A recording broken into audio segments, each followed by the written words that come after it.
How to love yourself and improve relationships. Does loving yourself improve relationships? It should come as no surprise that there is a strong link between self-esteem and the health of our relationships. If you have a low sense of self-worth, that affects a lot of your behaviors, which in turn affect your connections with others. Specifically, having little love for ourselves tends to make us more negative in general. Think about how you react when someone around you is negative about almost everything. In contrast, you probably prefer to be around people who are comfortable in their own skin. Here are a few steps you can take to start implementing self-love in your life, whether you have low self-esteem or even too much of it. If you want to improve relationships with those closest to you, then I highly suggest you start here. 7. Affirm yourself. A common symptom of low self-worth is constantly seeking affirmation and validation. You don't believe that the things you do are good enough, so you obsess over seeking compliments from others. What you may not realize is that this really bothers people and can damage your relationships with friends, coworkers, or a significant other. Even if you are doing so with the best of intentions, people will typically view your behavior as fishing for compliments, in order to suit your ego. That said, you need to take a look at everything you've accomplished and give yourself some credit. Otherwise, you can become susceptible down the road to social anxieties and even phobias that will make it nearly impossible for you to be assertive. I know for me, I fear letting pride inhibit my ability to relate and connect genuinely with others. But it's also important for us to recognize the good we've done and let it sink in. Once you start doing this regularly, you'll find yourself being less reliant on the validation of others. 6. Serve others. It may seem counterintuitive, but pouring yourself into other people is a form of sharing your love with them. Numerous studies have shown that acts of service and charity benefit the giver more than the receiver, at least in the sense of positive and emotional gains. Developing a personality built on service translates to all of our relationships as a result. Being a dependable and giving friend fosters a relationship that is built on goodwill and loyalty. Even gestures in a romantic relationship fit into this paradigm, as they cultivate emotional benefits contributing to a larger motive, such as commitment. 5. Keep your eyes up. One of the best ways to improve relationships and communication is to practice good posture and eye contact. When you slouch and look down, you are subconsciously communicating to yourself and others that you are being submissive to them. This is how someone is able to determine instantly whether or not they can walk all over someone else. The result is that you aren't respecting yourself, and you're letting others disrespect you. Displaying poise and self-discipline will lead to self-respect and confidence. If you start to make a habit out of this attitude, then you will start to build relationships with others that are on equal terms.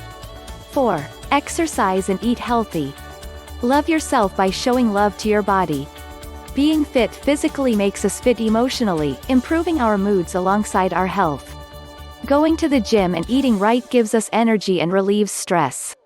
As a result, we feel good about ourselves, and these positive feelings carry over to the people who are around us.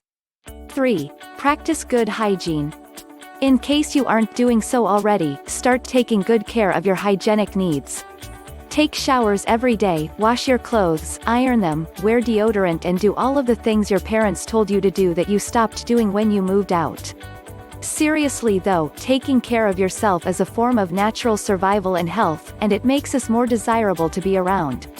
If you're unsure whether or not you're practicing good hygiene, ask someone who will give you an honest and objective opinion. Like your parents. 2. Create something. Whether you're a painter, writer, movie director, trapeze artist, construction worker, or professional singer, creating something that is wholly yours is self-love. You don't have to literally create something out of thin air, it's as easy as doing something you love to do better than everyone else. That sense of accomplishment and pride in your work plays a huge part in personal growth and maturity. Producing things, whether they be for work or art, shapes into a person who has something valuable to offer to others. As you can imagine, this makes you a person that attracts people.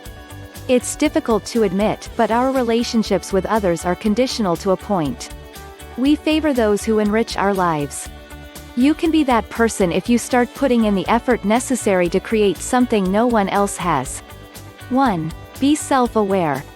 Start looking at yourself as a whole and identify your strengths, as well as your weaknesses. If you happen to have a lot of confidence, you may be inclined to gloss over the things you say and do that alienate others. But if you start to learn more about yourself, such as how you come off to others and what you instinctively say in certain situations, you'll start to gain a self-awareness that will further your appreciation for yourself, as well as the people around you. Recognize the things about you that are different and unique. Accept them and consider them a benefit because you are you due to these quirks.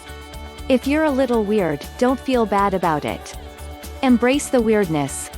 Self-awareness leads to other strong concepts that facilitate having a whole being, such as integrity.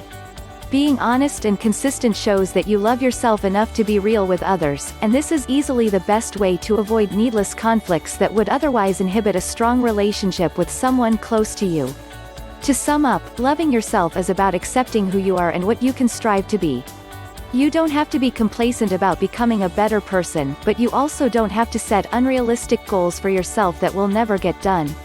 Once you're at a place where you love yourself, only then are you ready to start giving everyone else more reasons than ever to love you too. Thank you for watching.